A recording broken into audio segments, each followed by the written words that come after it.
welcome back to my channel. Today I have a very special guest with me. This is a big day because Brandon is always behind the camera. He is not a big fan of being in front of the lens. So welcome, babe. Thank you for doing this. Thanks for having me. I know it's not your favorite thing to do, but today we are talking about cameras and camera gear, and most of you who are following me know that Brandon is my full-time photographer and of course the love of my life, but also he knows everything about cameras and websites and all that good stuff. So that's why he's in front of the camera today, because I don't really know a lot about it. I'm just really lucky and I don't have to know, although I am learning, right? Yeah, you're doing great. So if someone were to want to start a blog, what would be a good starter camera? Because not all of us have, Brendan has like quite a collection of cameras, drones and gadgets that I don't even know are, but that's for his other business. I get asked this quite a bit, and what I always tell people is, you know, if you're just doing basic photography and just kind of taking photos of like landscapes and daily stuff, you can get away with really good photos just off your phone. But if you want to get that nice blurred effect, what you see in a lot of Holly's outfit photos, I usually recommend just an entry-level DSLR, which is what we're actually shooting this video with right now. And the reason why I recommend that camera is because it allows you to swap out the lenses to get different looks. And for outfit photos, typically the look that you want is having the subject in focus and then having the background blurred around. The easiest and cheapest way of doing this is with a DSLR, such as I think the T6i is the newest version.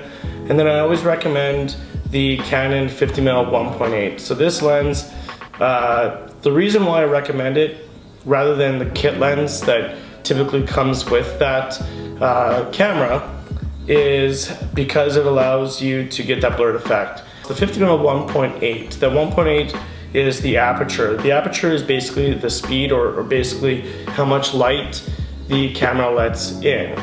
The lower the numbers, so that 1.8 compared to 4 or 5, the more bokeh or blurred effect you're gonna have in the background. The camera I think runs around $600. This lens runs around $200 to $250, so it's pretty affordable. The one, I guess, downfall or tricky part with this lens is it's a fixed focal length, so it doesn't allow you to zoom in and out. So you're basically at the mercy of how close you are to your subject. So if you ever see Holly and I running around downtown or taking photos somewhere, you'll notice that I'm typically around 20 feet away from her. It's not because I smell. It's because of fixed focus? Fixed focal length. And focal length. That's one thing to keep in mind. So if you are wanting to take photos of interior photography or like a flat lay of something. The other weekend Brandon was away and he left me with just this lens, and what I had to do to get a photo, nothing special, but I just wanted like a little cute flat lay. Oh, it's a great Sunday morning photo. I had to stand on top of the couch on top of 2 suitcases, do a balancing act and hold it up like this because it's so zoomed in. That's just something that you have to keep in mind, is this is very good for, you know, something where you're outside and you have that much space to work with. Or if you even want like a zoomed in, or I guess a macro shot of like a food dish, this lens can do that.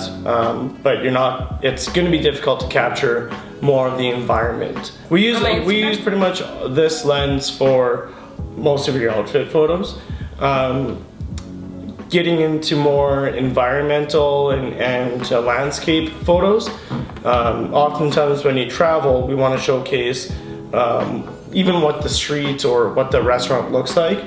So that's when we'll use a different lens. And so the lens that we use is this Sigma 18 to 35 millimeter f1.8. So same thing, it lets in a lot of light. You get a nice blurred effect in the background, but because it focuses or zooms from anywhere between 18 to 35 millimeter, it gives you a lot more flexibility to capture both wide photos, but also closer up outfit photos. It's not going to be as zoomed in as the 50mm, so you're going to capture more of the environment, but there's a different use for this lens.